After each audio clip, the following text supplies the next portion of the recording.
What's going on, guys? Thanks for tuning in to another episode of the Red and Gold Standard Podcast. My name is Zach Hernandez, and as always, I am joined by my co-hosts, Matt Llewellyn and Mike Andrews of Nothing But Niners.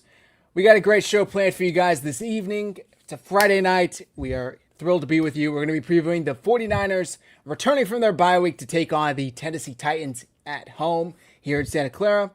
Before I toss it over to the guys, if you're watching on X, do us a solid, hit like and repost. If you're watching on YouTube, do us a solid, hit like and subscribe. Hop in the chat. We want to hear your guys' thoughts on this game. Make sure you subscribe to both 49ers Live and Nothing But Niners so you don't miss a single minute of content that we put out. Now that I got that out of the way, Matt, how you doing tonight? I'm doing great, Zach. Looking forward to 49ers football. It was a little bit of a stress-free week last weekend. That was nice, but it's good to see the boys back out on the field, and I think that we'll get into it, but this is going to be a real litmus test to see if the 49ers are closer to the contending side of things or maybe a little bit pretending side of things. We'll see. Definitely. It was nice to kick your feet up, watch football, not stress. Mike, how you doing over there? I'm doing good, man. Just leaving the bowling alley. Like you guys know, Friday nights, I'm a permanent substitute in this league. I got to tell you guys this really quick, right? So I told you guys that I go crazy on these Friday night leagues. And I'm only a substitute. So when I first got there, I felt the pressure. Like everyone's average is so much higher than mine. Like I gotta perform. Right? I will say 4 out of the last 5 weeks, I have thrown a 600 series, which is an average of 200 a game. Right? Tonight, I did not get it. However, my last game, I looked at the person who had the highest between the two teams. I said, I'm coming for the top score. And it was a girl. And she still whooped my ass. But what happened along the way was my first ball, I bowled a nasty split. It was 2 pins on one side, 1 pin on the other. I got the 2. I kicked the 1 over, but it missed it. Didn't pick it up. The next one, I left three pins up. It wasn't quite a split, but there was a little space in between. I only got 2 of them. Didn't pick it up. Next one, it was another split, but it was the opposite side. It was 2-1 like this. Kicked the other one over, missed it. So 3 open frames in a row. And I was like, yo, that's it. I switched my balls because I realized what was happening on the lane. And I struck out the rest of the game. For the first time in my entire life, I threw 9 strikes in a row. And she still beat me by like 6 pins. She beat me by 9 pins. I bowled a 236. She bowled a 245. That's a triple turkey, huh? Bro, 9 in a row. I've never done that before. Yeah. And here's the crazy part. I had so much confidence with every single ball. It wasn't like normally when you go on a long streak like that, you'll get like a Brooklyn or when it crosses over the other side, the head pin and all that. Like you get some like random stuff happening and some luck. They were all perfect right in the spot. Like I wish I was still bowling right now. I think I would have bowled a 300 if I had another game, honestly. I was on fire. But anyways, I'm happy to be on with you guys. I'm happy to talk Niners. Like Matt said, last week was really, really good to step back and just watch everyone just bowl. Watch everyone just play football. I saw the what's your average and I went right to bowling. My bad.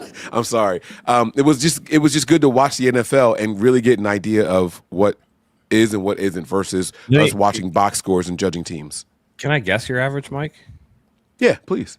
And so let me just tell you, there's 2 different ones: Wednesday night league and Friday night. Friday night is higher than Wednesday night. Yeah, I'm gonna guess the one for tonight. Yeah. I'm gonna say 212. Nice. Okay, no, it's not. Again, when I first got there, it started low. So I worked my way up from a 172. I'm at 189 now. Okay. Hey, that's still really good. Yeah, no, it's have you bowled the 300? You've never bowled the 300 game, huh? No, Dang. Not at all. No. And the girl that bowled the 245, she said that her highest series was a 740 something. I think my highest series is like a 640 something. So she's got me by 100 pins. She said she also never bowled a 300 game. And she almost had it tonight. She was on fire tonight, dude. Like, she killed it. That's sweet. Stephen Fox wants to know what's your highest.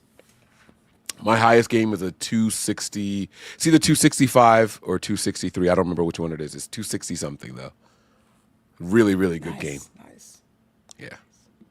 I remember my first 300 game. I'm just kidding. I don't bowl. Now, I've done it on a Wii.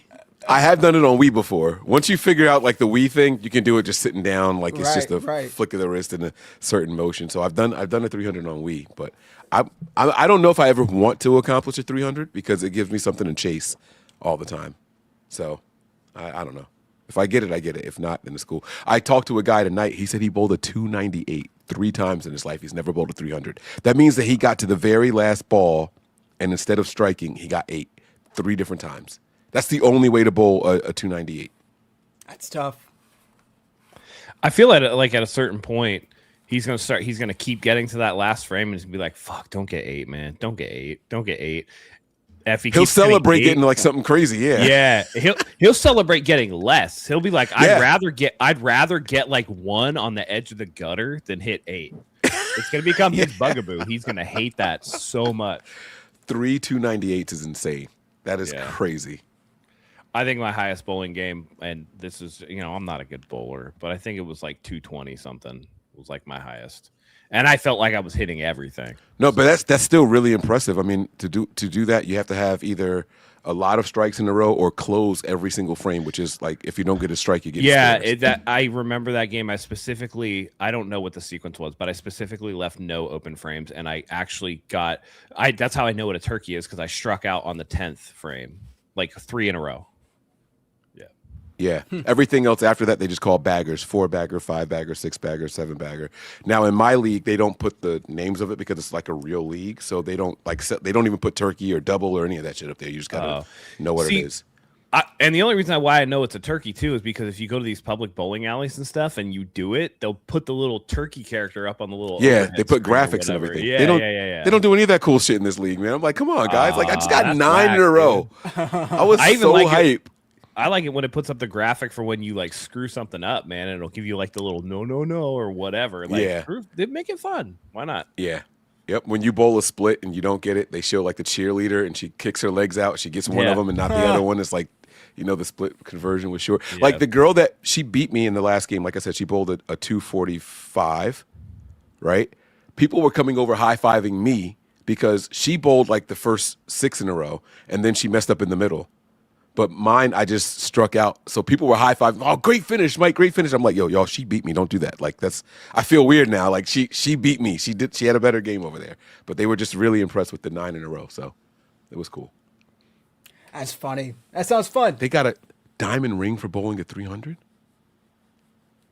If your league is sanctioned, you get one, says Chris. I've seen 2 people bowl 300s in the league. I got to find out what they got for it. I know they send people home with 10 pins if like you pick up the 7-10 split and stuff like that. Like they'll give you a pin out the bowling alley. Like it's cool stuff. I don't know about rings. I'll find out though. Well, like we said, 49ers coming off their bye week, got a chance to relax. Looks like they had their holiday party. Players were going to their retreats, Tennessee, Tahoe, wherever the hell they go. And it was nice to kind of sit back.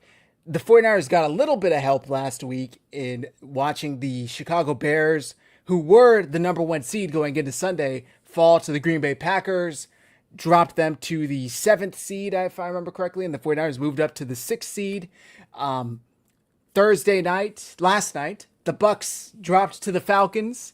That doesn't really help the 49ers in any way, but they are now, I think they're out of the playoffs, right? They're like 8th, and then the Panthers took the lead of the division. So something to keep an eye on, because if the 49ers get that 5th seed, they're going to have to go to the 4th seed. I think that's how that works, right? The first wild card week. 2 plays 7, 3 plays 6. 3 plays 6, 4 plays 5. 4 plays 5. And 1 gets the bye, which would be and they play each other twice. 2 of the last 3 games they play each other. Either way, I think if the 49ers can get to the 5th spot, they'd be sitting pretty. Agreed. Now let me ask you guys, or even, I mean, it's hard to say, right? Because it's not, Philadelphia's kind of falling off, but so it could be one of the, you think about it, like that also Philadelphia in this state, like very vulnerable. If they play Dallas, like we dog walk Dallas every time we play them. If it's one of the division opponents, anything can happen with the division opponents. We saw that when the Niners beat the Rams twice and then they took the NFC Championship game.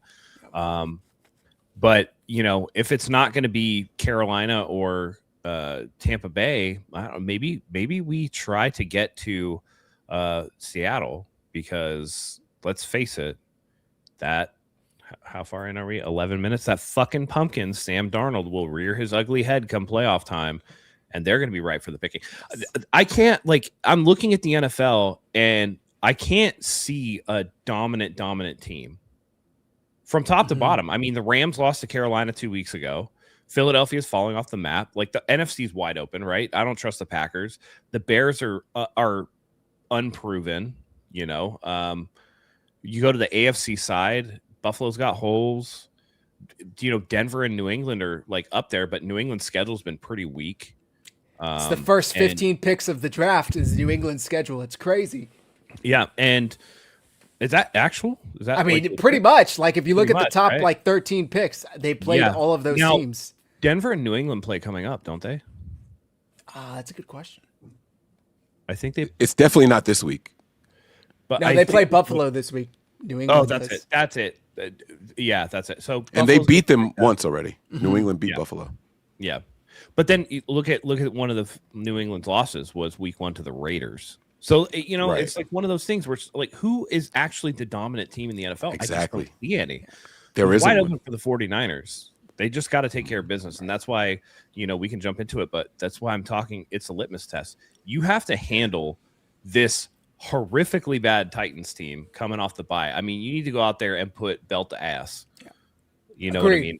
Otherwise, maybe you should be looked at more as like pretenders. Maybe you're not that. But if they can come out and do that, and then guys, I'm telling you right now, I can't believe I wasn't with you guys when you did the show last week, but if you would have told me that we have the potential after the Titans to play Old Man Rivers and for the Colts, like, come on. If there was ever a quarterback that our defensive line could get home on, it's the baby giraffe.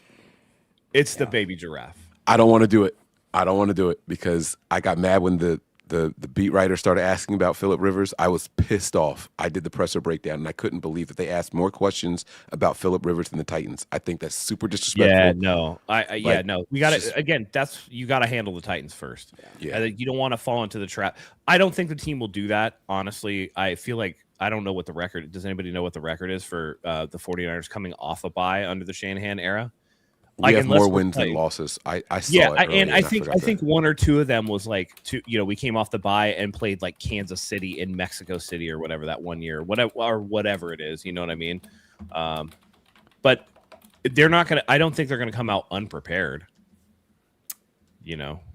5. Oh, this gave me like. That's not right. It says 44 and 19. I know that's what I'm getting too. Like, what the hell? That means that 9-4 after the bye weeks. That's their record after Kyle Shanahan combined. That's not it. Anyways, you had a question though, Zach. Sorry. Yeah. No. You're right. Yeah, I was just gonna ask you guys, since we were talking about Tampa Bay, Carolina. One of those teams has to get that 4 seed, right?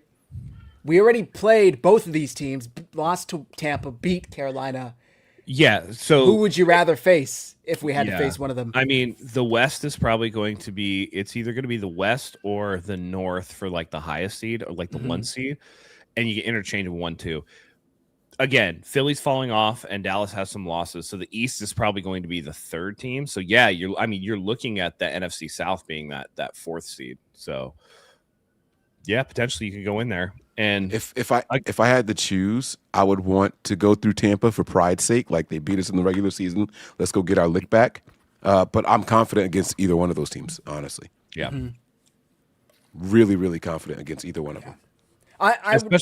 Go ahead. Sorry. Especially, like, I don't know if you guys saw the post-game press conference after Tampa Bay lost, but Todd Bowles pretty much threw his players under the bus and were like, hey, like, we can't do anymore. Like, we can't help you guys out anymore. At some point or another, you guys got to take accountability for what you're doing.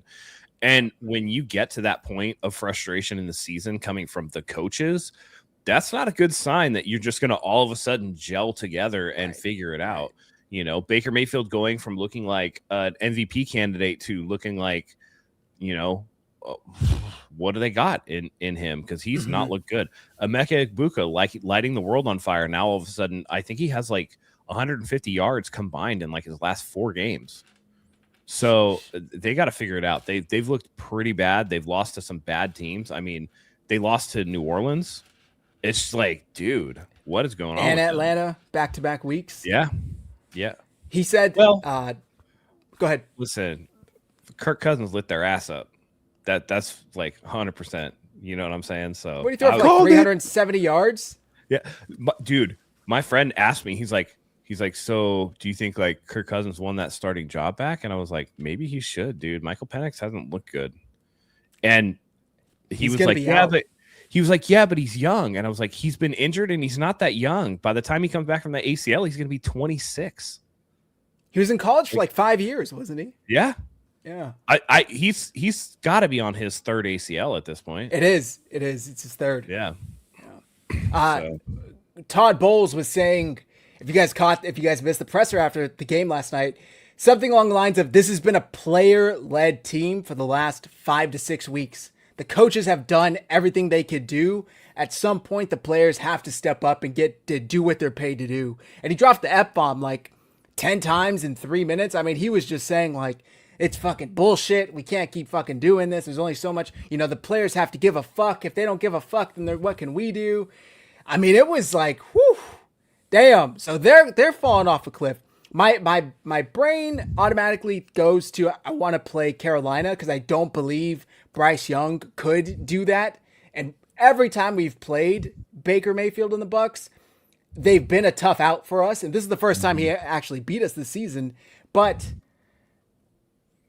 Dave Canales is a good head coach. They have good weapons.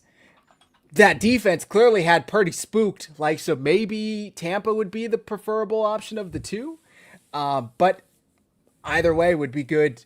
Mike, you mentioned kind of get your lick back on. There's kind of a lick on both of them to get back. You can get the revenge for the loss for the earlier in the season, and you can also right the wrongs that you had versus Carolina on Monday night, where Purdy threw 3 picks. Maybe you could redeem yourself, Purdy that is, and have a great game and blow them out. But I just thought it was interesting because there's a very good chance the 49ers go to one of these two cities in week 1 of the wild card, unless by some miracle the NFC restructures and they finish as the 1 seed. Because there still is like a 10% chance that the Niners finish as the number 1 seed, which is wild.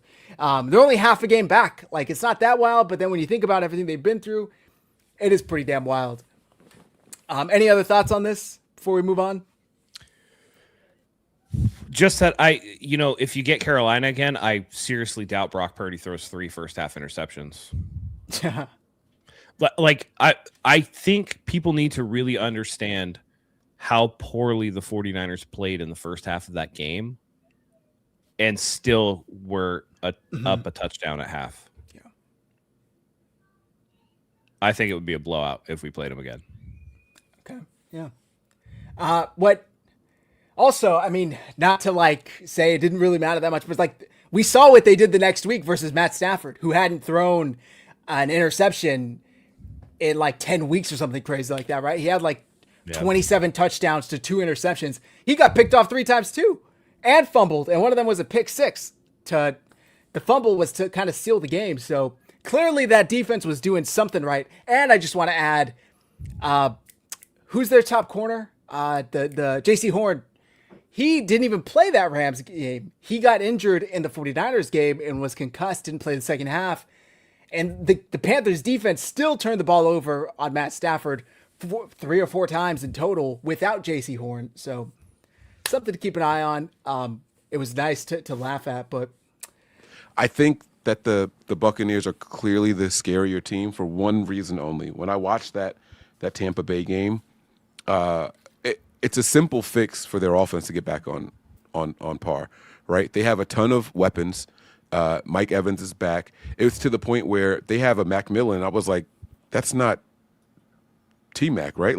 Who is this guy that is all of a sudden, he was taking the reps from Mbuka, right? Mm-hmm. There were plays out there where Mbuka was just on the sideline. I'm like, what the hell? They had Godwin, Evans, and Macmillan over there. And I'm like, dude, I had this guy getting a certain amount of yards, and I hit my ticket. But it was get him back out there. I need him to get, a 20 and a half I had the over on 20.5, longest reception of the day. He did get a 23-yarder, but like I was like stressing over here, like dude, like get him in there. Like why is he on the sideline? Like he showed that he could be the guy, not a guy. And they were just like, yeah, but we got this guy back, and we got this guy back, and we got Macmillan, and no one's thinking about playing him. And they targeted, they did what they needed to do. But if Baker Mayfield just stops doing too much behind the line of scrimmage, he's scrambling when he doesn't need to. He's doing some of the things that we saw Brock Purdy doing, right? It's like you're overthinking. You're trying to look for the big play instead of just taking what the defense is giving you. That's an easy fix in my eyes. And I think that's why you have their head coach so frustrated. Like, dude, we're putting you in the positions. We're calling the right plays. You got to fucking execute, right? Like that's basically what it is. I think that's an easier fix than us going up against Tampa. I mean, up against Carolina. And so I want them at their best. I don't want there to be any excuses. Oh, you played this injured team, or you did this, you did that, or you got the easier of the two. I don't. I like the whole pride thing, right? I want this to be like the Giants year where they won the Super Bowl and they knocked off the perfect winning New England Patriots, right? Mm-hmm. That entire playoff stretch that they had to play teams that they lost to. All three of their games going into the Super Bowl were teams that they lost. I think they even lost to the Patriots that year. So I think they won 4 games against teams that they lost to in the regular season. I want that kind of redemption. Get rid of the excuses. Playoff football is a different beast.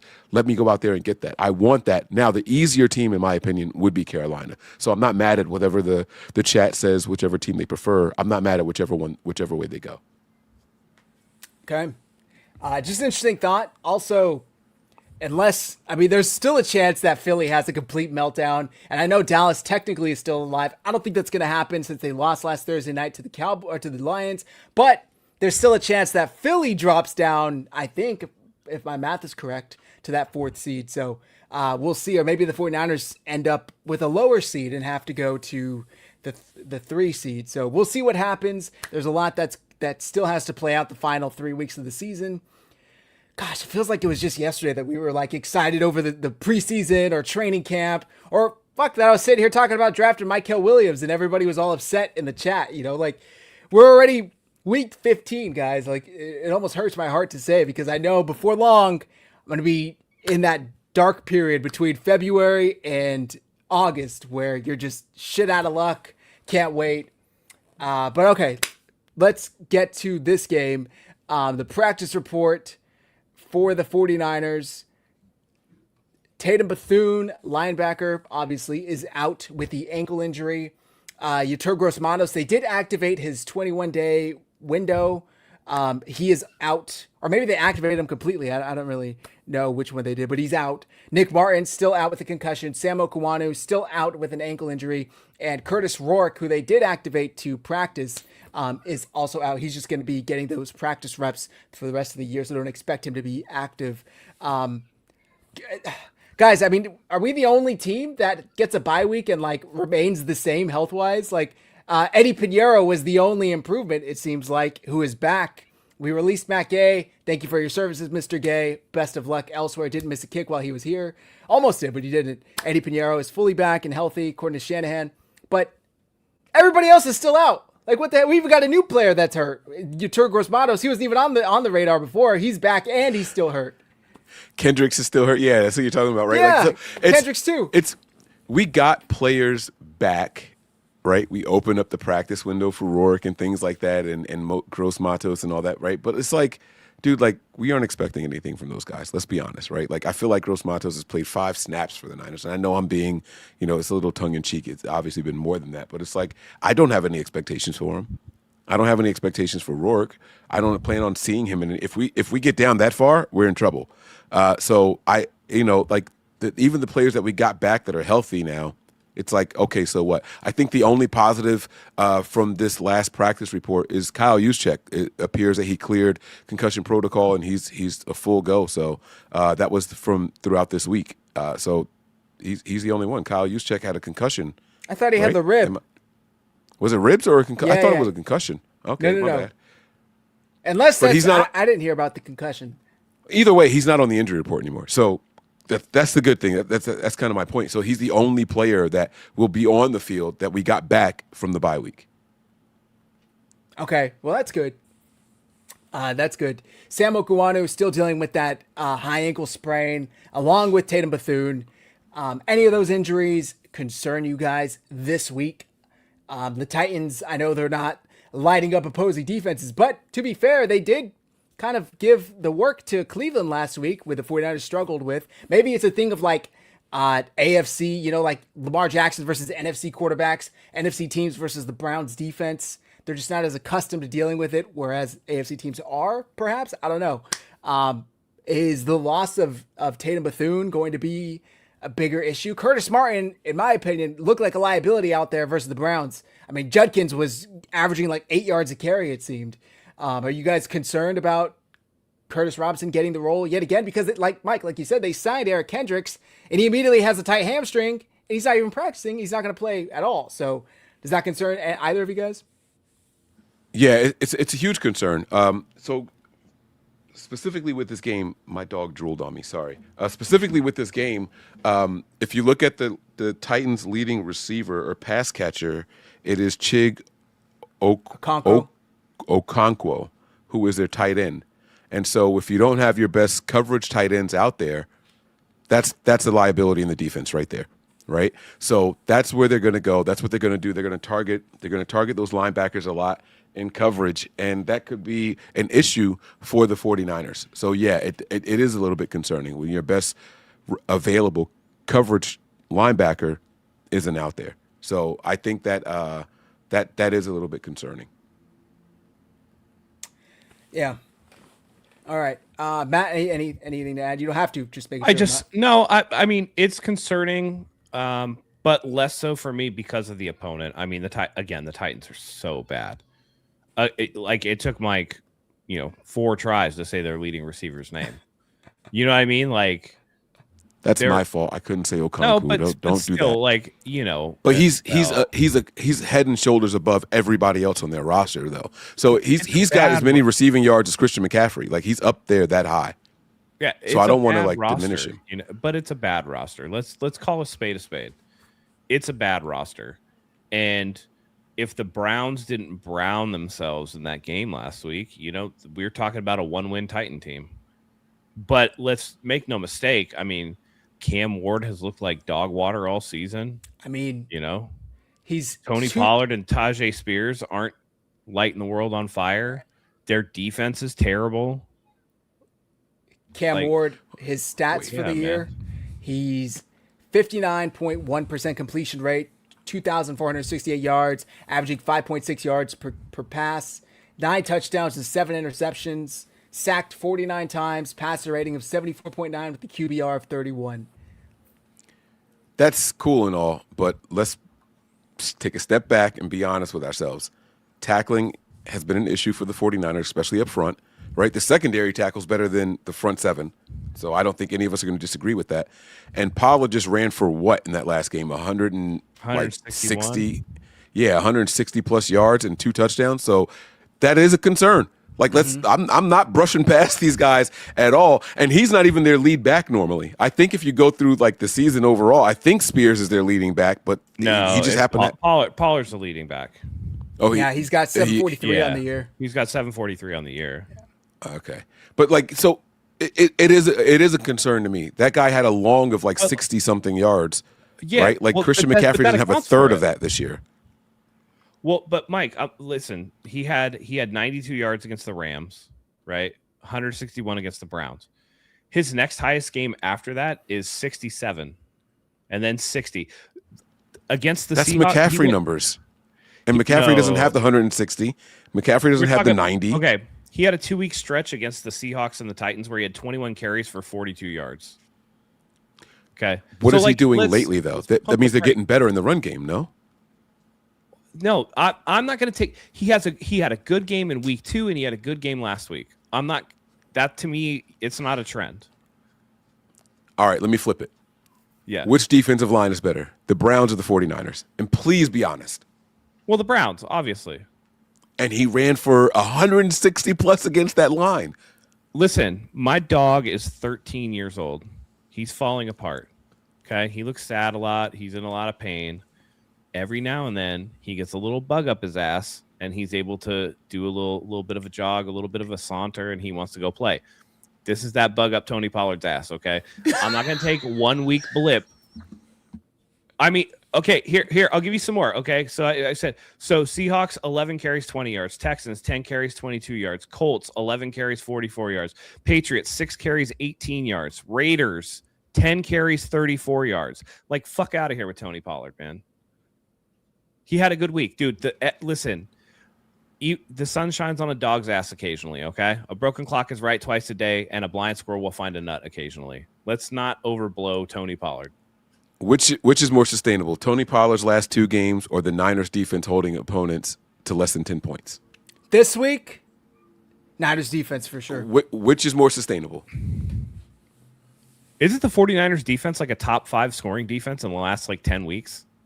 Because of the sure. last 2 games, yes. Because we held opponents to 8 and 9 points respectively. Yes.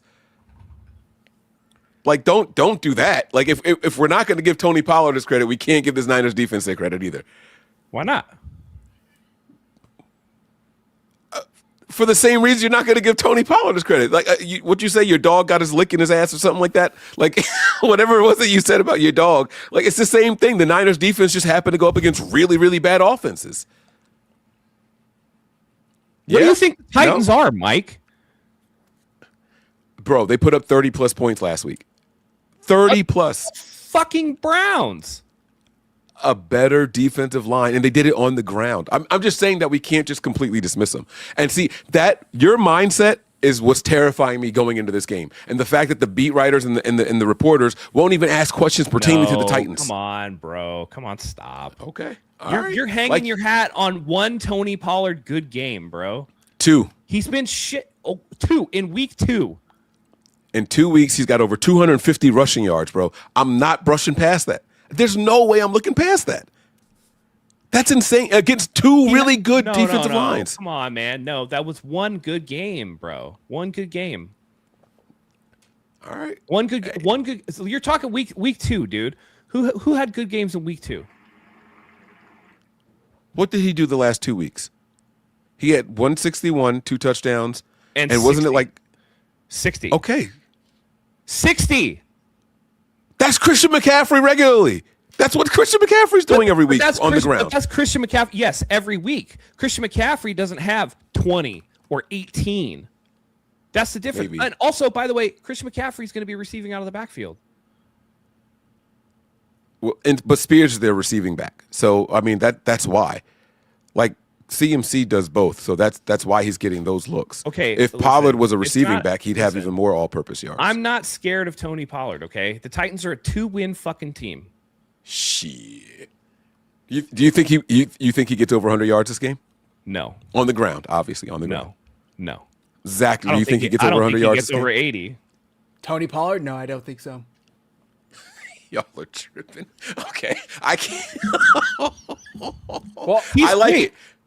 Mike, he's got one game over 100 yards, and that was last week. And it was like a crazy happenstance. Mm-hmm. I'm with you. I hear you. All right. I completely agree By with the way, everything you're saying. What you're saying is factual. I can't argue against. What was his long last week, you said? 60, 67 or something like that. I can pull it up if you want. Here, let's see. Let's see.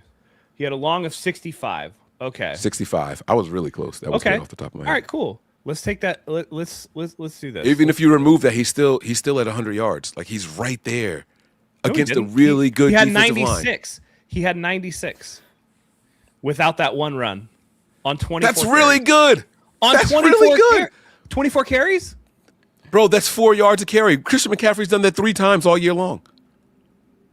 Well, but you're okay. Who cares about that? One has nothing to do with the other. Christian McCaffrey doesn't play Tony Pollard.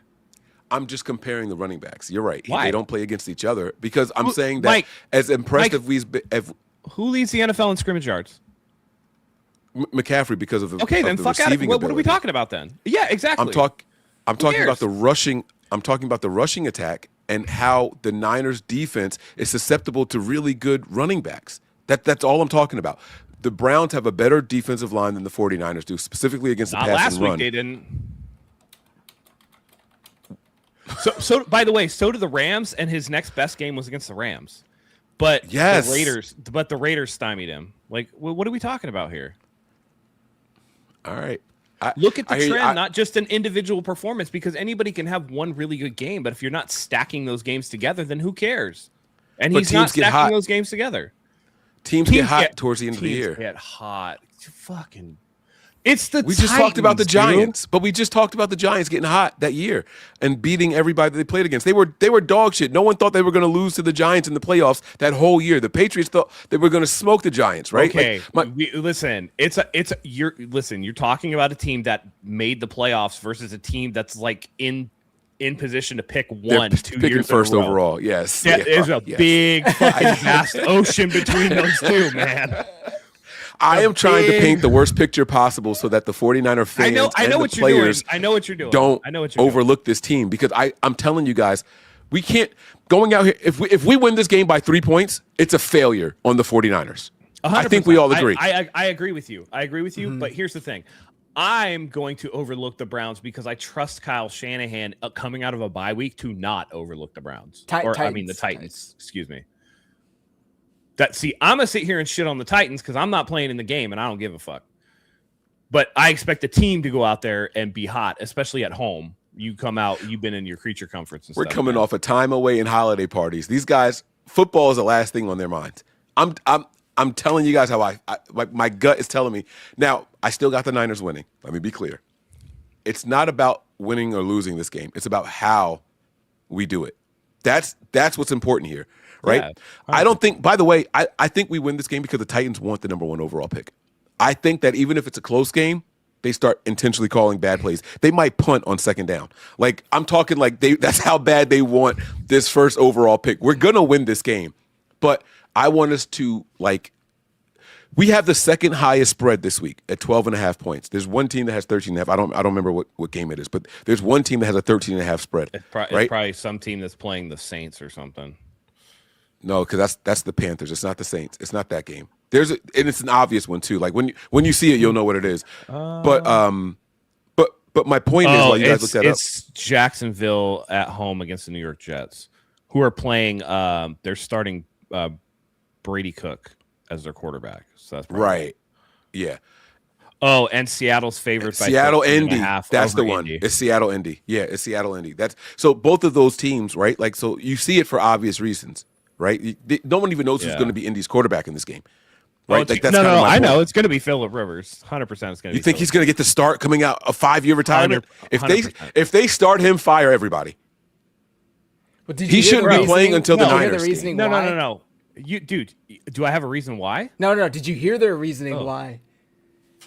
Well, listen, they're not going to. First of all, the second I knew he was going to start the second that they signed him, because you're not coming off the couch after 5 years to go be the fucking scout team quarterback. If you're putting on the helmet, it's because you expect to play. Right. Well, apparently, Phillip Rivers runs their offense in his high school team that he coaches. And he's like had weekly communications with Shane Steichen. I didn't realize Shane Steichen was his quarterback's coach going back to San Diego days. Yes, So they've had been a together for very, almost very a tough- decade. So he knows So- that offense. He's familiar.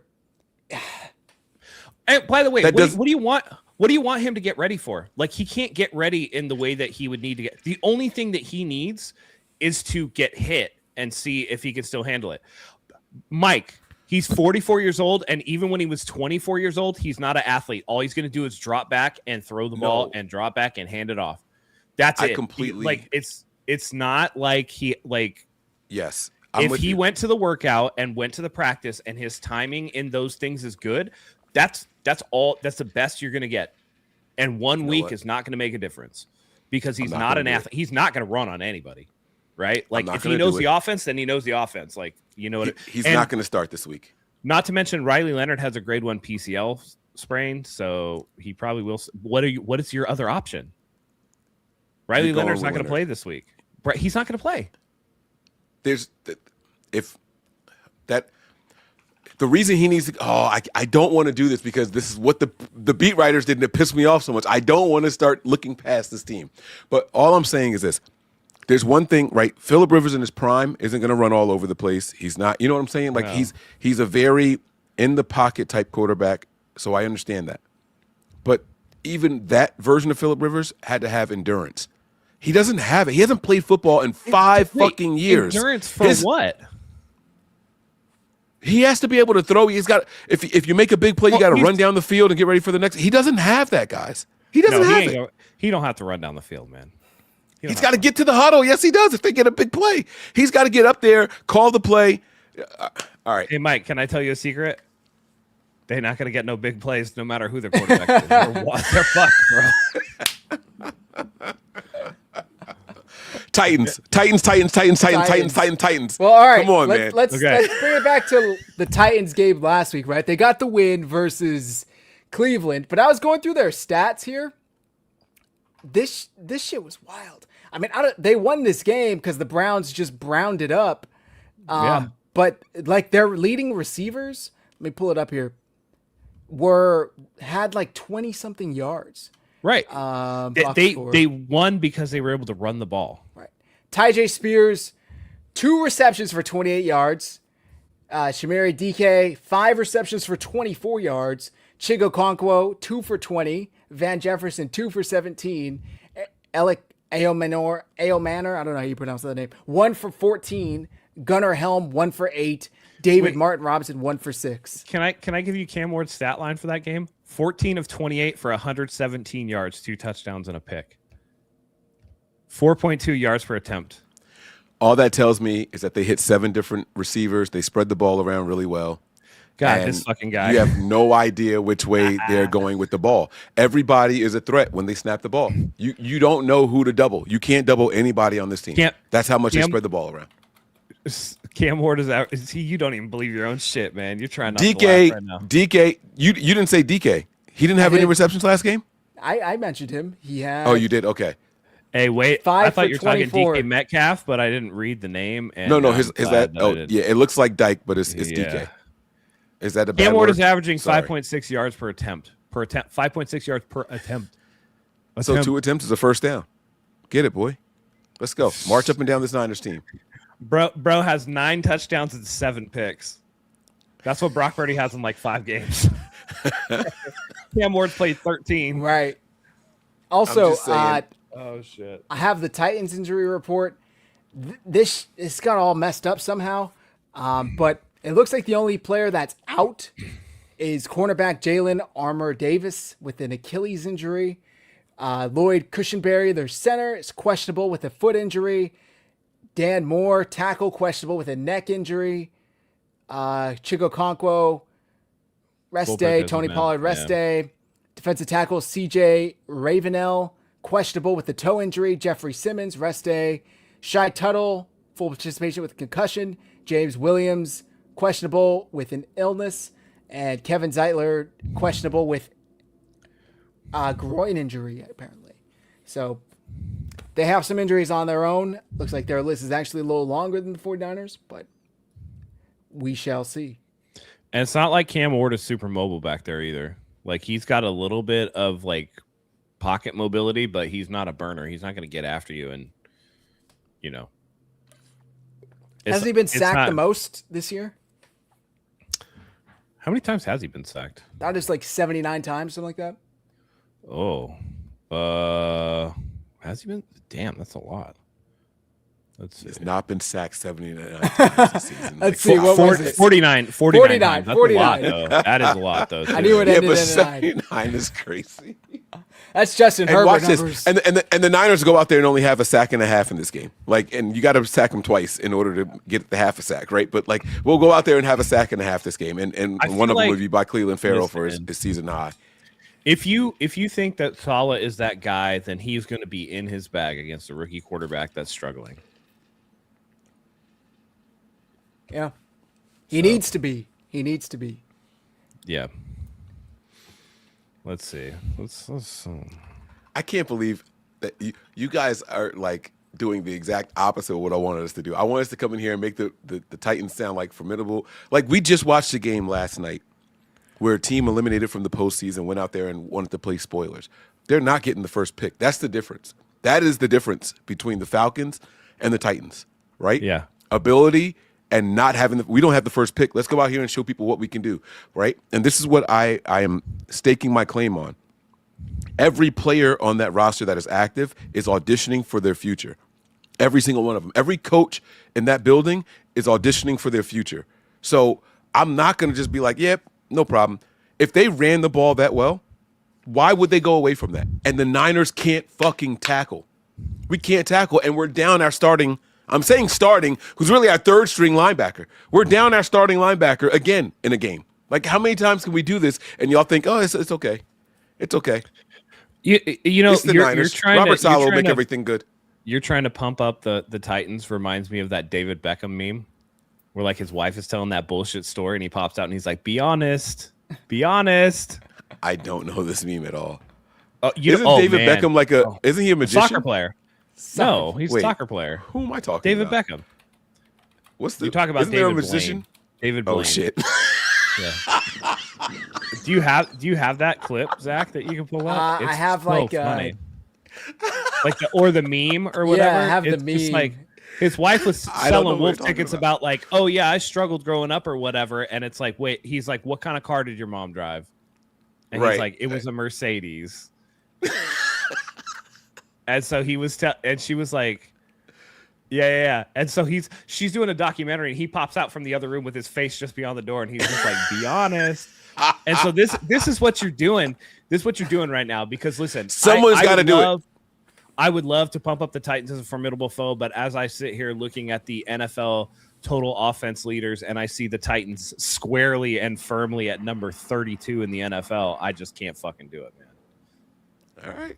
Okay. It can't be done. It cannot be done. Hold on. Who's last? Hey, they're not last in total defense, so that's good.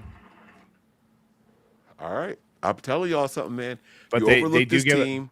They do give up You get too 27 and a half cocky. points per game. God dang it. It's not working in my favor right now. No, it's not. I'm telling you right now, and listen, I just like I know what you're trying to do because it would make the show way better if we could do this, and I would do it for some other teams that are a little bit more feisty.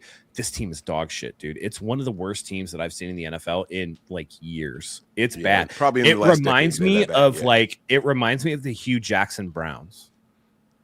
Where he went 0-16 and then 1-15 the next year, where it's just like they're just bad. I'll jump in the bad. river if we go They- 0-16. They already fired their head coach, right? Didn't they fire their head coach? Yes. Yeah. Yeah. Yes. So, Yeah.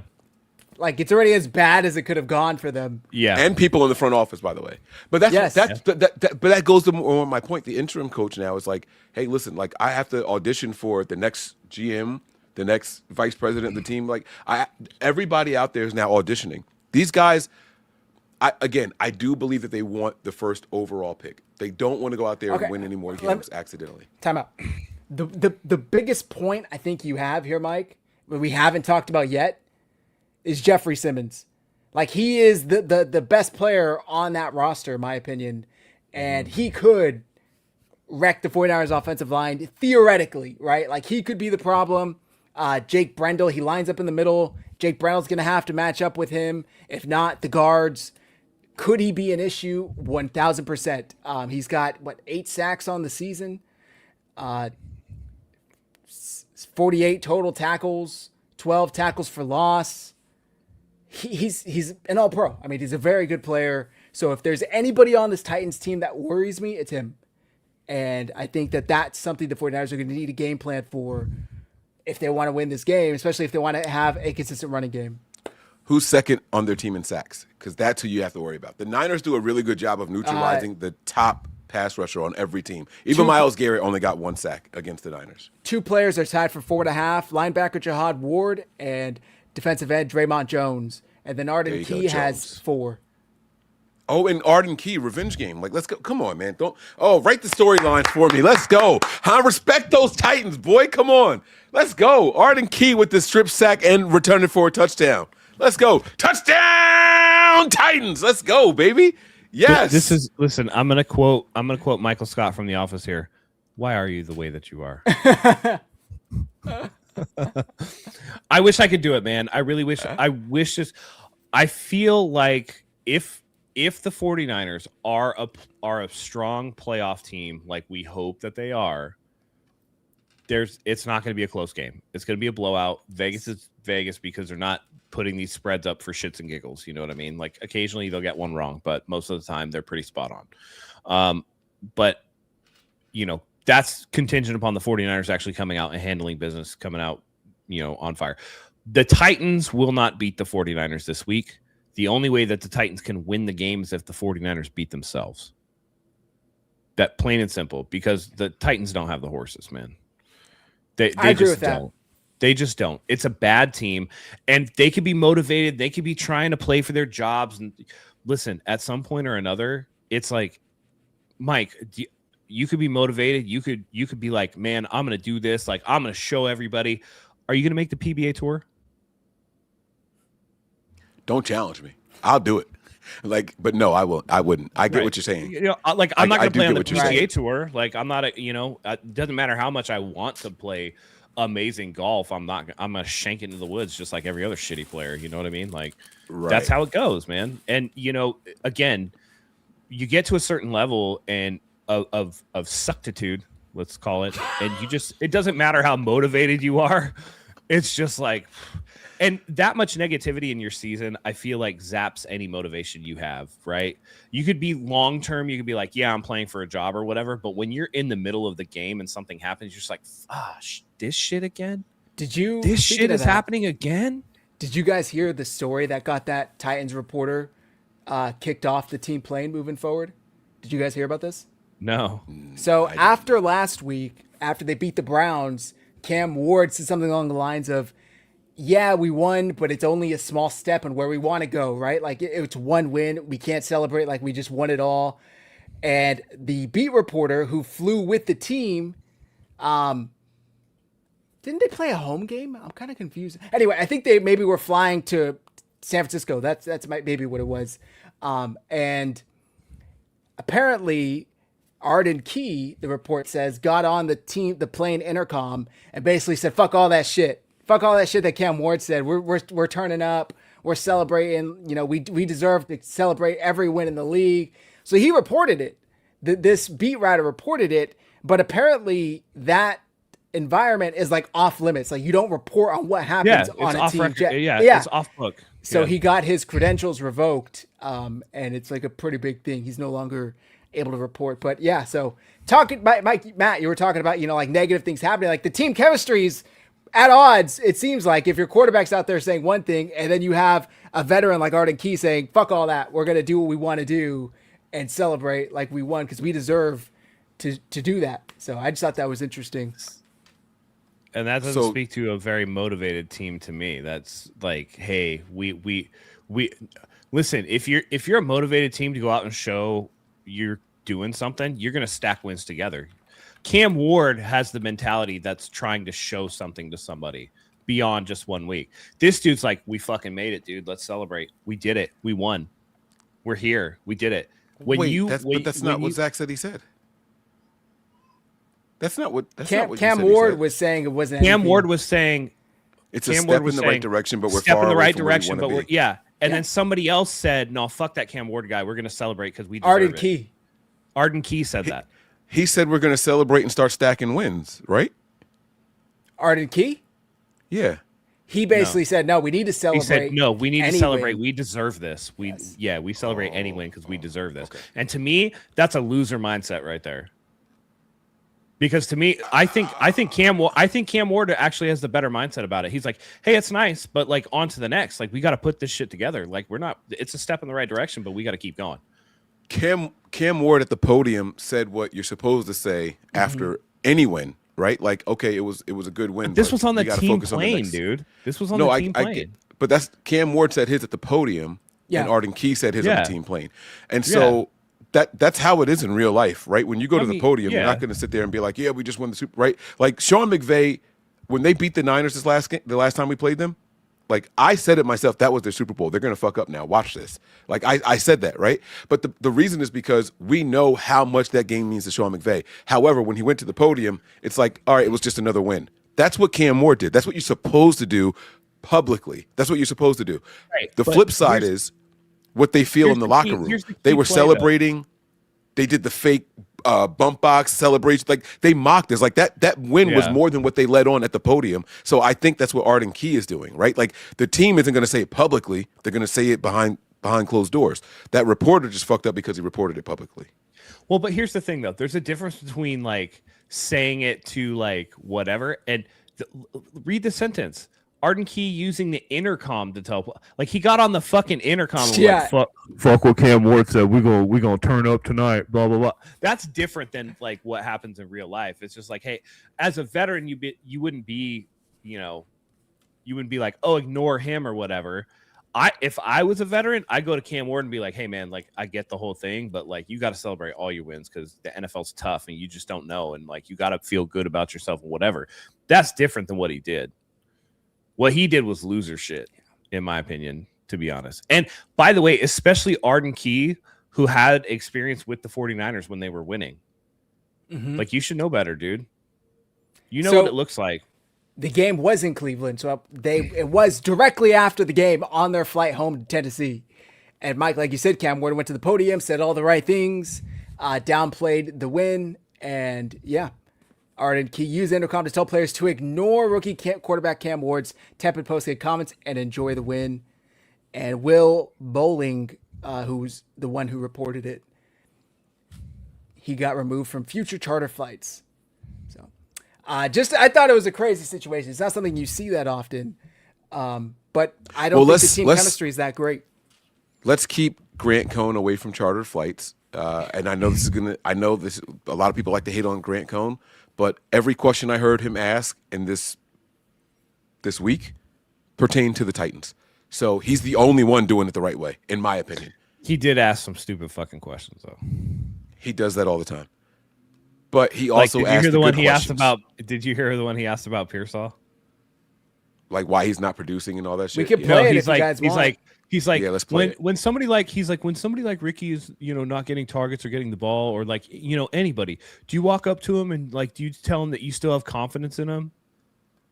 But I think that's a good question, right? Because that's here we are. That's an ass question, bro. Wait, so before you even hit play, let me defend him a little bit. No, this is like somebody who's like, let's just say that you lost your job, right? And you're having a hard time, or like you're not bringing in the paycheck that you want, and your wife comes up and goes, "Hey, just so you know, I still love you," and then walks away. You'd be like, Well, that "Oh, was basically shit, what's going Shanahan's on?" answer. Like, my wife doesn't say, "Hey, just so you know, I still love you." Like, I Right, assumed exactly. you did. Exactly. Right. Exactly. It's when you say All right, something so- that you're like, wait a second, why wouldn't you have confidence in me? Like, what's wrong? Let's play it, and then I'll defend him afterwards. All right. To practice now. Once you start practicing, you get worse. Do you talk to Ricky when he's not getting the ball, or any player when they're not getting the ball, and remind him that you still have confidence in him? I only talk to people when they're not getting the ball, when I know how much you guys are hounding them for not getting the ball. Those are the things that I don't need to tell a guy that if I go up to a guy and say, hey, don't worry, I still have confidence in you. So when someone comes and says that to me, I'd be like, wasn't worried you didn't. What the hell happened? I hope my wife never tells me that for no reason. I think she genuinely likes me. So no, I don't do that at all. But I do feel for guys big time in this day and age, and just how that stuff goes, that they got to answer to a lot of stuff, and all about stats and everything. And this is a different sport. There's 22 people on the field, and stats get a lot of people attention in a good way, and they also give people the attention in a bad way. But when it comes to our world, the football world, and what we do in these rooms and watching film, there's no need for me to explain anything. He understands it. I think that was a good question by Grant and a great response by Kyle. So hear me out. I think it was an ass question and a good response. No, well, so because you have Pearsall, But who every time it's they put common up- sense, though. It's common sense. Like, and that's why it was a great response by Kyle. That's why I said it was a good question, great response. Let's right? hear it, So Mike. The Let's hear it. answer, the answer was better than the question, right? So obviously, you're our starting wide receiver. We clearly have confidence in you, right? Like we bumped two other wide receivers down and dropped one because you were active. So that it speaks for itself, right? You're our first round pick, blah blah blah blah blah, right? But the reason why Grant has to ask a question like that when no one else wants to or everyone else is afraid to, is one, because of how it's going to look. Like you just said, like that's a stupid ass question. Of course, they still have confidence in him. But two, every time they put a microphone in front of Pearsall, I'm going to get back. I'm going to start producing. It's just a matter of time, blah, blah, blah. And he hasn't. He Jealous hasn't. of the targets. Right. Like, let's just completely be honest, right? There's a running joke, even publicly, in the 49ers locker room with wide receivers specifically, because he said Pearsall or any other players who aren't producing, right?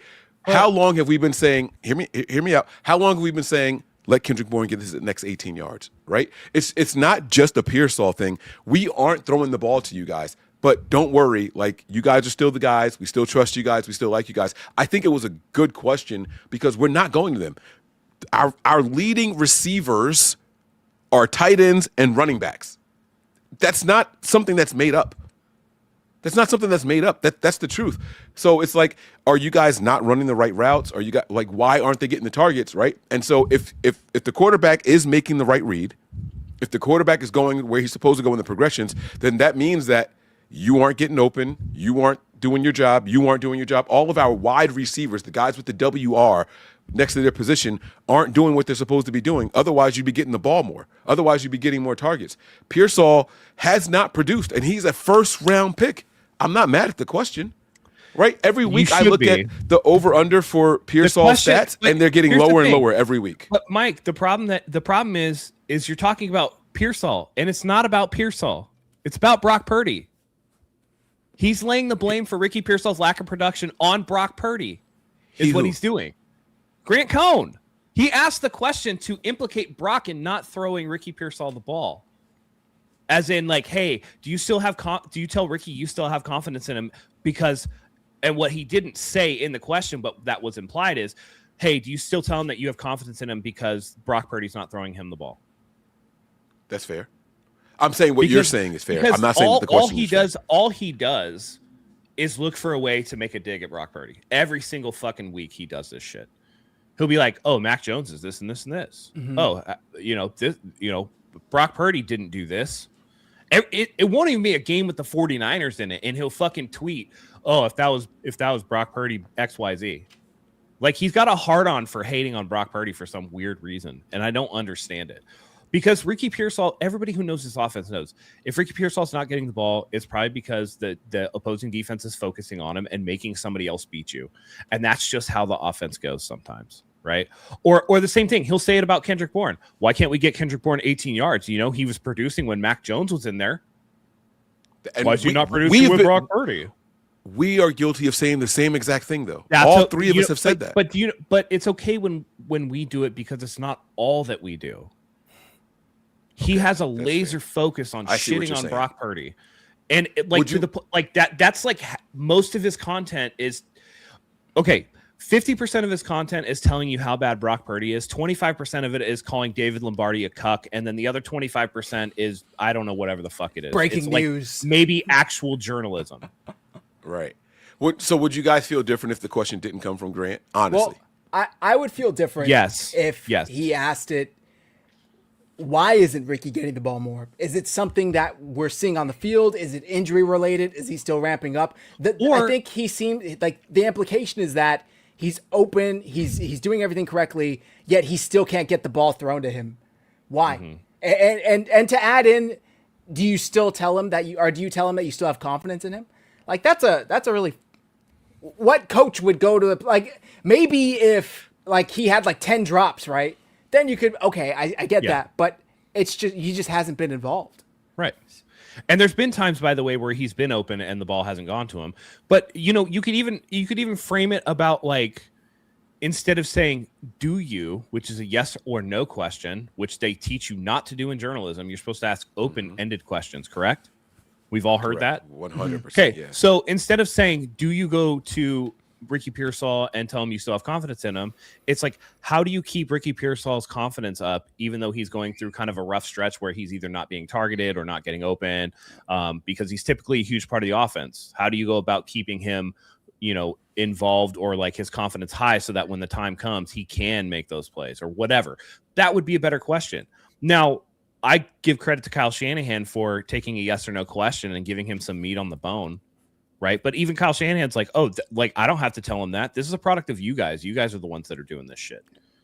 Because they review film every week. Kyle tells him what he's doing right and what he's doing wrong. And it's not about trying to pump somebody up or blow smoke up somebody's ass. It's about, hey, on this rep, you needed to, maybe cut this route in like by a step, right? One less step. Or, hey, you were open, but, offensive line, you got to hold that block for like 2 seconds. It could be, again, it's 11 guys on offense, 22 total on the field at a time. To say that it's just Ricky Pearsall or whatever, or even just doing what Grant is doing and being like, it's Brock Purdy's fault, which is exactly what he's insinuating by asking that question.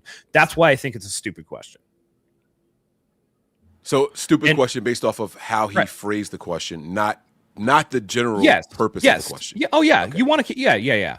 It's because it was the way he asked it, and it was the intent behind it that made it stupid. Right. That made it okay. This is a Grant Cohn slot. Because remember when, when the story first broke, Mike, you were on the show. The story first broke about Brandon Ayuk's contract, and I gave Grant Cohn a ton of credit because he asked 2 really good questions in that. It's like, what do you think is what do you think is a realistic, chance that somebody comes back when they've had their guarantees voided? That's a great question. Phenomenal. You know what question. I mean? He's capable of it. So when he does this dumb shit, it makes it worse in my eyes. I got you. It's like, why do you do this, dude? Yeah. You don't have to. Save that shit for your YouTube channel, but when you're actually in the room asking questions to the guy, take it seriously. Yeah. Yeah, when I first heard it, I looked at it as a grand scheme of things. I didn't factor in that it was Grant Cohn and his little digs that he takes at the team and players and all. So I get what you guys are saying now. I feel like he actually legitimately hates. I feel like he legitimately does not like the team. I mean, he makes plenty of money off of hating on the team. So I mean, he said he's not a fan of the team, right? Like he's like, I'm not a fan of the team or whatever, and that's he's a fine. columnist, not a beat writer. Right? Yeah. I don't want you to be David Lombardi because David Lombardi is. I mean, they're 2 sides of the same coin, right? But like, it's just, dude, you got to stop with that crap. We got a super chat from Blackbeard 805. How realistic is a Joe Burrow trade in the offseason? Probably about a negative 1,000 out of 100.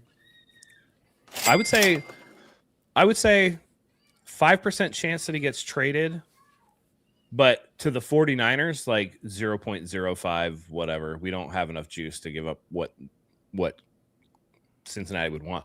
But I could see him wanting out.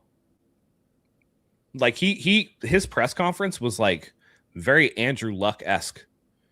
If you think about it, he was talking about, he's like, yeah, he's like, yeah, I need to have fun to keep doing what I'm doing. And like the way he was saying it, yeah, exactly. And so that's like when somebody gets beat up like that, that's when you retire early. Yeah. He's got a ton of money. It's not like he needs the money.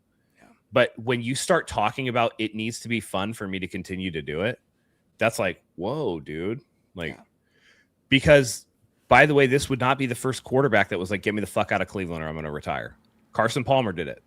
Cincy. We're talking Cincy. Yeah. Yeah. I said Cleveland. Bro, it's Ohio. It's a toilet anyway. I don't know what presser you guys saw. So this is news to me. I didn't know where this yesterday, I believe. Yesterday.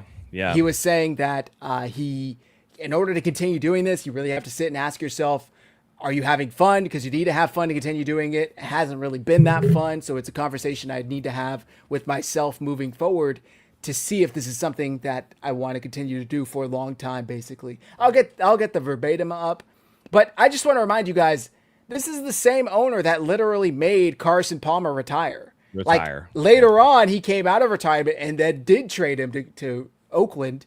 But he said, I don't give a shit. You're not going anywhere. I gave you money. You're playing for me, or you're not playing at all. Well, if I'm the owner, I'm also while you pull the quote up. If I'm the owner, I'm also not getting rid of him for a different reason. Forget offensive production for just 1 second. All of a sudden, that defense came alive when he came back out there. That defense went from looking like one of the worst in the entire NFL to going up against offensive juggernauts and keeping the game competitive. So I think that he has a value. Like a good offense will help and aid your defense. Go ahead, you could play it. Go ahead.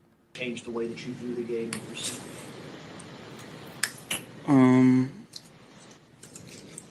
No, certainly doesn't change my desire to win. You know, if I want to keep doing this, I have to have fun doing it. You know, I've been through a lot, and if it's not fun, then what am I doing it for? So that's the mindset I'm trying to bring to the table. How much fun are you having right now? Is it difficult to have fun given the season, what you've been through physically, emotionally, all of it? Is it tough? Yeah, certainly.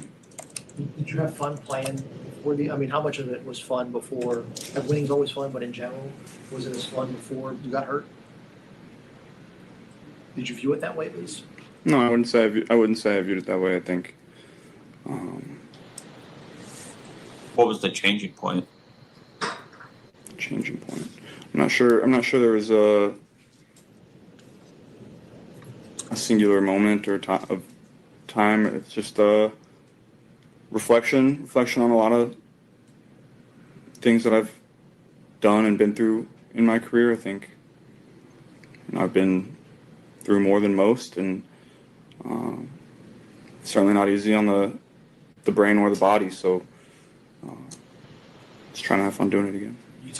You seem like This dude is completely dejected. Holy shit! I didn't see this. Oh, yeah, sorry. all right. There's a little left. There's a little. I thought it was restarting. Oh, I thought that was the end of it. I thought it restarted There's also. 12 So my seconds. bad. reading too much into it, but seem frustrated. There's just a lot of things going on right now. A lot of things going on right now. All football related, personally. All the above. What did you? Yeah. Here's how you know it's a serious situation is that every single reporter halted their line of what they were talking about and started jumping in with follow-up questions. Like, hold on, whoa, we got something here. Like, what's going on with this shit? Because they're like, that sounds like you want to retire. Mm-hmm. That's not fair to him, to the organization even, because I mean he's been back for what, 3 weeks now, right? Yeah. He came back for the Thanksgiving. Patriots game, Mhm. right? So they barely lost to they lost by 6, right? That's one. I thought he came Well, back but- for but- the Ravens game on Thanksgiving. Wasn't that his first He game? did. Ravens. Yeah. Oh, They- so okay, they- so yeah. so they beat the shit out Right. the Ravens, Yeah. right? But that should and then tell they you more. barely, but they barely lost to the Bills. Like it That was a should tell shootout. The you defense more. couldn't do anything. They're 2-1 since he came back, and he's still talking like this. Yeah, so It's that's why not I'm about saying, the like, if- team. He's fucked up, man. Like he's tired of getting injured. that little snippet that we just played is the exact opposite of every Mac Jones presser that I've seen. Mac Jones is smiling. I'm back to having fun. Like they told me I could be myself. I can go out there and play the game again the way that I want to play the game. Like that was the exact Right. opposite of everything that I just heard from him. Right. But he shouldn't sound like that. And they're 2-1 since he's been back. Like what? I don't understand what more he wants. You Tore lost his to ACL, the best team in the his ACL NFC. his rookie year, had a thumb injury, had a wrist injury that took an entire season. He had the calf strain that he had. He had toe. the turf toe injury that he had to get immediate surgery on. Like, dude, this is the same shit that happened with Andrew Luck. The offensive line has been so bad his entire career that he's getting fucking blasted each week. So it's not about the wins and losses for him. That's why he's like, yeah, winning's fun, but like it has to be all encompassing. The whole thing has to be fun, right? He even put in there, yeah, a lot has happened with me, as in like I've been injured a lot. He's probably tired of rehabbing shit all the time. He's like, can you get me a well. fucking offensive line? Well, you don't want to come to the Niners then. And the last 2 seasons have basically been copy and paste for the Bengals, right? Yeah. They get out to a slow start. This year they actually won their first 2 games, but still then he got hurt. But it's like he plays at a very high level and they can almost sneak into the playoffs, but they don't. Like it's like a copy and paste. That has Yeah, to do I something mean- to your psyche year after year to have to go through that. Last year, their defense was dog shit because Burrow had 43 touchdowns and 9 picks last year, and they didn't make the playoffs. Yeah. You know what I mean? Like, again, it's either we're not winning and it's not fun, or I'm hurt and that's not fun. And that's a recipe to retire at 29 like Andrew Luck. You know what I mean? And they got to be very careful. And by the way, anybody who thinks that he's going to get traded here, he's not going to. The 49ers would have to give up way too much, and Brock Purdy has a no-trade clause. They're not going to They can't. Well, I'm more worried he goes to LA. Hold on. LA would be the worry, right? Because they have 2 first-round picks this year, one of which is going to be a top 10 thanks to the fucking Falcons. But yeah, let's pump the brakes here for just 1 second. Let's entertain this in the grand scheme of things. Are you guys? I think we're all on board saying that Joe Burrow would be an improvement over any quarterback that we have in the building. Yes, Joe Burrow would be an improvement over everybody except for like 2 or 3 quarterbacks in the entire league. NFL. Yeah. Okay, right. So boom, we like the idea. And by the way, it's arguable, right? Like if you said you could have a prime season for a Super Bowl run, right? Guaranteed prime season from one of these guys, and you said Joe Burrow, Josh Allen, Lamar Jackson, or Patrick Mahomes. I can't guarantee you that for this team that I wouldn't pick Joe Burrow because of his style. You know what I mean? Like it's like he's that good honestly when he's on. I would take Joe Burrow. You guys know that. Like I think Josh you guys Allen. know that Josh Allen. Josh Allen's my guy too. Yeah, I would take Joe Burrow here over Josh Allen. Not that I think that he does more, but I think he fits the system more. He's less likely to run and operate in the scheme of the system. Exactly. So boom. Now let's talk about the compensation it would take. The Niners do have first-round picks. Most teams in the NFL, 90% of them don't have 2 first-round picks in the same year. So I understand what you guys are saying about the Rams, but if that's what they're looking for, they're not looking for that from everybody. So the Niners do have the capital to make that trade. Sure. Right? Yeah. And so with the voided money from Brandon Ayuk's deal, we've actually got the financial capital to pull it off. So it would be like realistic if there's no trade clauses, like if they don't exist or anything like that. I think a fair trade that I would offer Cincinnati to get Joe Burrow, I would offer Purdy, Ayuk, and no. And keep the no trade clause in. I'm going to tell you why we should keep the no trade clause in, and then I'll throw it back to you. Well, Purdy won't wait to go to Cincinnati. No, right. So trade Mac Jones for a second. I think we can get a second for Mac Jones from somebody. Do you guys agree? Yeah. We're going to get a third when he leaves next year. We'll get a third when he leaves. I think we can get a second from him. And I think when the Niners are fielding calls for him, we're going to get a third no matter what. So if you're not offering at least a second, don't entertain it. Yeah. Click. No, so we I can agree get a with that. second. So boom. So you trade Mac Jones. Let's keep the Brock Purdy no trade clause in this. I think that this should be something the Niners should at least pick up the phone for. Without a quarterback going back to Cincinnati in return or a top flight player going back to Cincinnati in return, it's going to take 3 first-round picks at least. Mike, are you saying to send Mac Jones to Cincy? Why not? 2 So you'd first have and to Mac spend- Jones. Not enough. Not enough Not enough for who? for Joe Burrow. That Cincinnati would not take that deal. They're getting 2 first and a starting quarterback. Why wouldn't they take that deal? Well, Sauce Gardner just went for 2 first-round picks. Why would That Joe was Burrow not stupid go for way more? Okay. All right. You know what I mean? Like we traded 3 first-round picks for the right to move up like 14 spots or whatever in the 12 spots in the draft. Like you have to think about what the compensation would be. You'd have to throw in Ayuk, or you could do like if you really wanted to finesse and like you wanted to tamper a little bit. Maybe you say, "Hey, we'll send you Bosa and 2 first-round picks with the underhand table agreement that hey, Trey Hendrickson, with the money that we offload for Bosa and that we saved on this or that, you come over here and sign a 2-year deal to play with us or whatever, right? Something like that." But I was gonna say I don't think they'd want Ayuk, but they definitely want defensive help. yeah. So that would probably make more sense where they get a linebacker, an edge, Bryce Huff, like for example. I don't know. Right. And then you have to wonder with the 49ers, like, what does that look like in terms of what would they want from us and what would the 49ers be willing to get rid of on defense? Because really the big trade chips you have on defense are Bosa and Fred Warner. Right. And I don't think the 49ers are willing to part with either of those guys. If you had to pick one to part with, who would it be? Bosa. He's on his third ACL. He's on his third I ACL. completely agree. I don't know what he's going to be like completely coming agree. back. But it would be Bosa 2 first-round picks for Joe Burrow. And if that's I what think it takes, that would be a fair I trade. think the Niners should pull that trigger. Yeah. Throw in think the Ayuk Niners just should for pull the shits and trigger. gigs, just to get him out of here.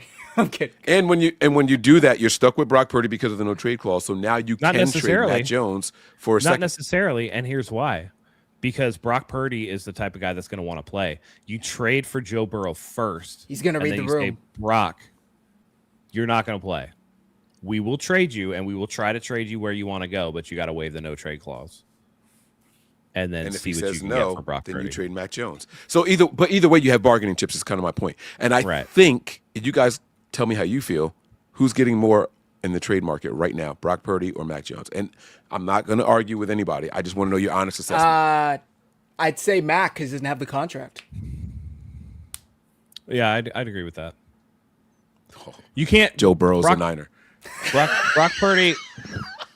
Brock Purdy coming back the way that he has, and again, like I said, I call a spade a spade.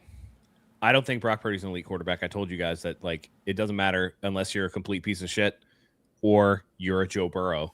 This offense is going to look the same no matter who's the quarterback. So to me, again, the contract becomes a big issue, and the fact that Brock Purdy has been a little turnover prone because he tries to be a gunslinger with that pop gun arm. You know what I mean? Like you gotta chill out with that. But I don't care what the 49ers fucking give up. If Joe Burrow came here to be a quarterback, I'd be like, holy shit. Now we're cooking with gas. Yeah. Dynasty time. I mean, he would Great be the question. best quarterback here. Go ahead. Yeah. No, I was just gonna say, great question and great super chat. Like that deserved Yeah. a little bit more than I didn't see that clip, so that changed my whole perspective on the question and everything. That was really good. It feels to me like Joe Burrow is kind of soft asking out of Cincinnati. He's realizing where this is Like- going, right? Exactly. Yeah. And I think he thought we're going to be competing for Super Bowls year in, year out, at least deep playoff runs. They haven't made it back to the playoffs since the Super Bowl year. No. Yeah. And it's not only just him, but they have so much money tied up in Chase and Higgins that it's just like you don't have the resources to go out and get anybody. Plus You know? the most cash strapped owner in the league, right? I'm pretty sure Mike Brown's the 32nd out of 32 least wealthy. owners. Maybe now because Mark Davis got an infusion of That cash is- from all the he's Las Vegas making casinos. Yeah, tons he's of making money. tons of money now. Yeah. They're top 10 revenue in the NFL now. Yeah. And they don't even need to be like Raiders fans, right? They just get all of the Vegas traffic and 100%. outside teams fans that are going to play there. And that's why John Fisher's taking the Athletics there. Yeah. It's like I don't give a shit if you root for the A's or not. If you put your ass in that seat and pay me money, like I don't care. Yeah. That's Also, exactly what it is. Just to add, the Niners offensive line is nowhere close to how bad the Bengals offensive line has been. Yeah, it's not. They don't have a Trent Williams. Like that. There's no comparison for how bad the Bengals OL is. We joke about the Niners offensive line, but they've actually been kind of solid this year, Yeah. Yeah, and these last like- 5 games, the offensive line has been actually really, really good. So go ahead, Matt. Sorry, I didn't mean to cut you off. And again, just with the step up, like we talk about Brock Purdy being a good process, like Joe Burrow's elite. Yeah. He's an elite like if anybody's going to be able to, and by the way, let's not discount the fact that Joe Burrow's taller, has a better arm. You know what I mean? Is I would argue as elusive as Brock Purdy in terms of pocket mobility and the ability to, step up. And if he might not take off and run as much as Brock Purdy, but he can run sometimes, and his pocket mobility is really good.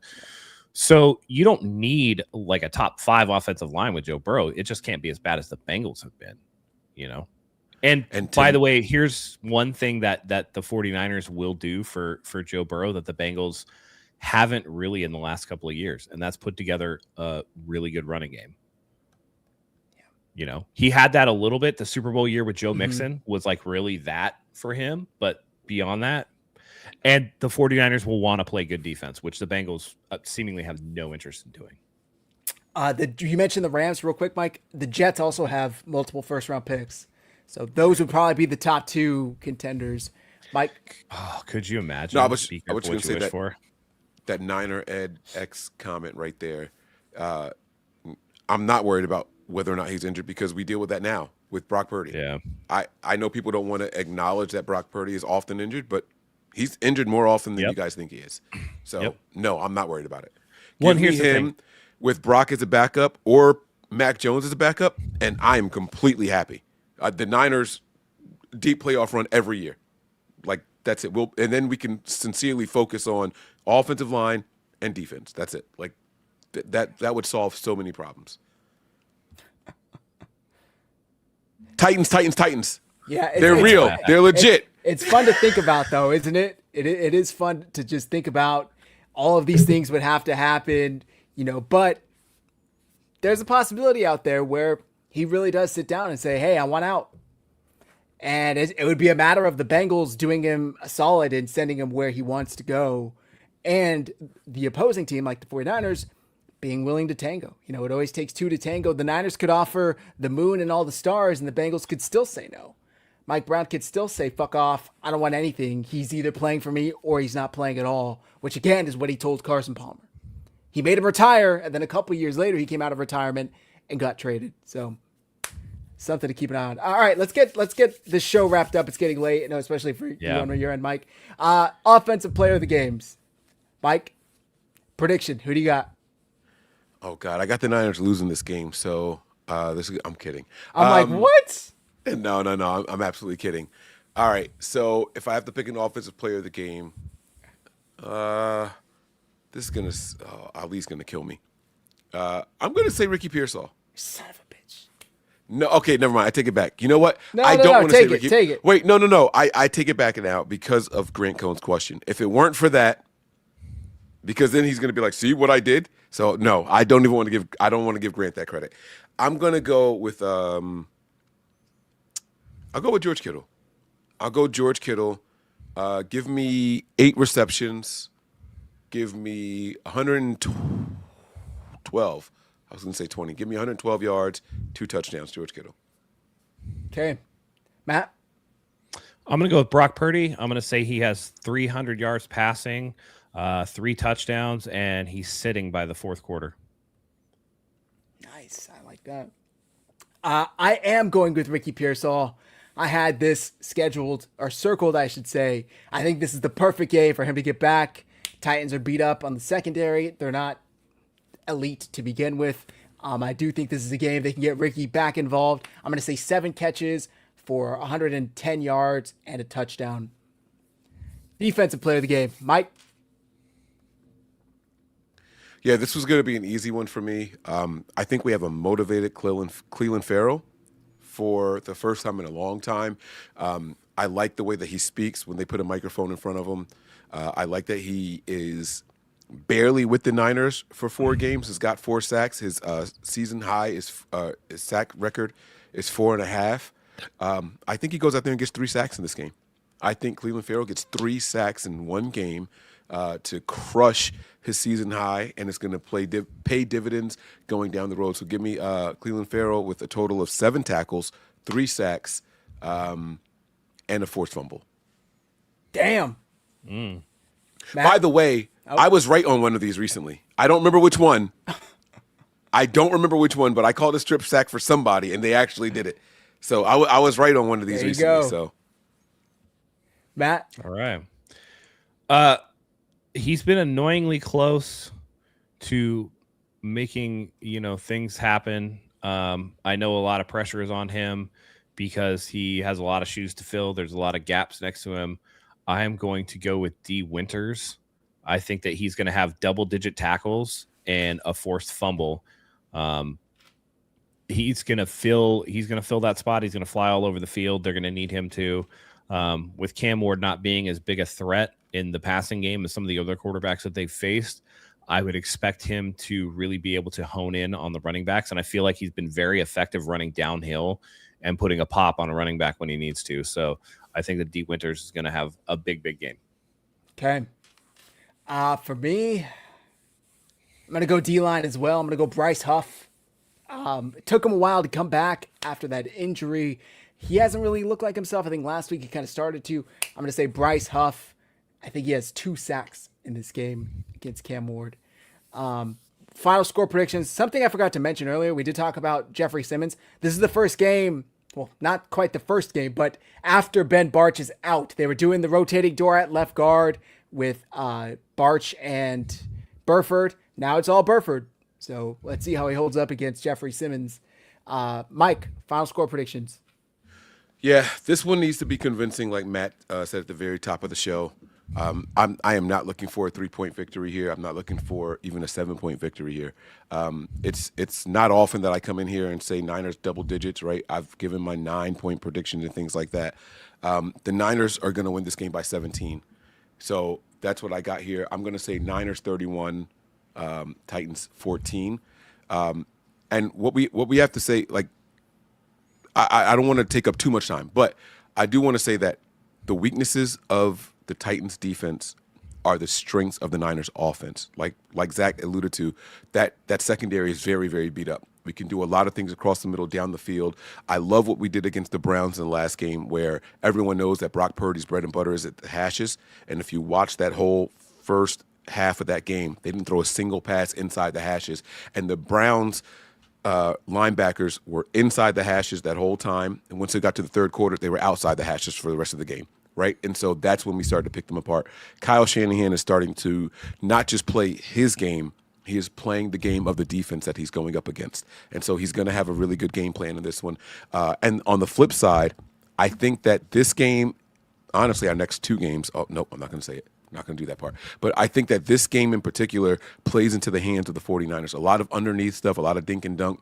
And even our safeties are good playing downhill. This is a downhill type of game. If our defensive line struggles to make tackles, that's fine. The linebackers are going to come in. The safeties are going to come in. The nickel back is going to come in and help in making those tackles. I think the Niners will give up some 6-yard runs, some 5-yard runs here and there. It's going to be frustrating at times, but I don't see Tony Pollard getting a 60-yarder. I don't see things like that happening in this game as much as I tried to hype it up at the beginning of the show. Okay. 31-14. There Matt? you go. I got this going even worse for the Titans than Mike does. This is going to be a laugher of a game.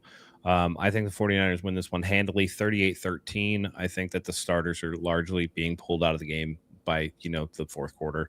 It's not going to be something where the 49ers are really worried about it, and they're going to focus on getting out healthy.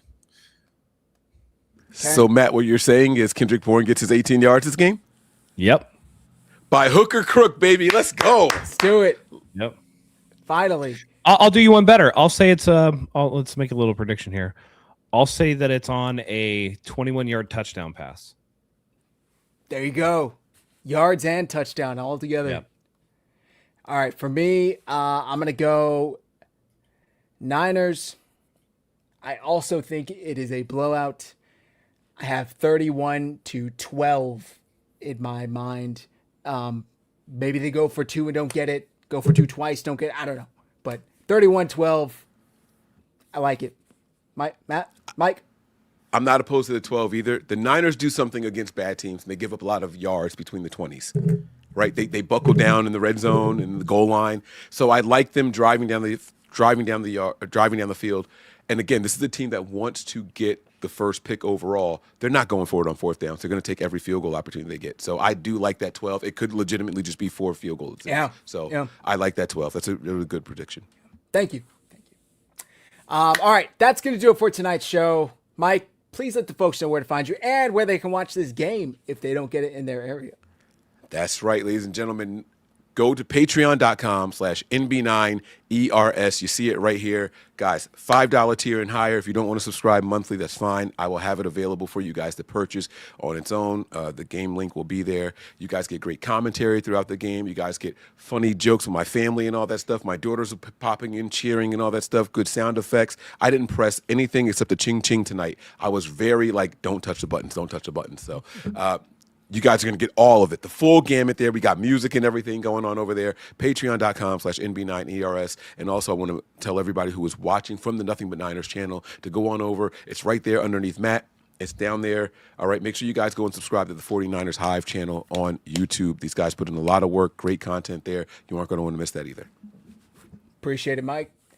Patreon.com/NB9ERS. Go check it out. Matt, do us the honors. Yeah, let's just put trust in the team that the coaches and the players are going to be ready for an NFL game so that we can sit back and enjoy making fun of the Titans. So hopefully we come back here on the post-game show and we're yucking it up over a big victory. So for Zach, for Mike, for myself, thank you guys as always for joining us. Let's enjoy the weekend. Hope you guys have a lovely one, and we'll see you all back here on Sunday night. Until next time, go Niners.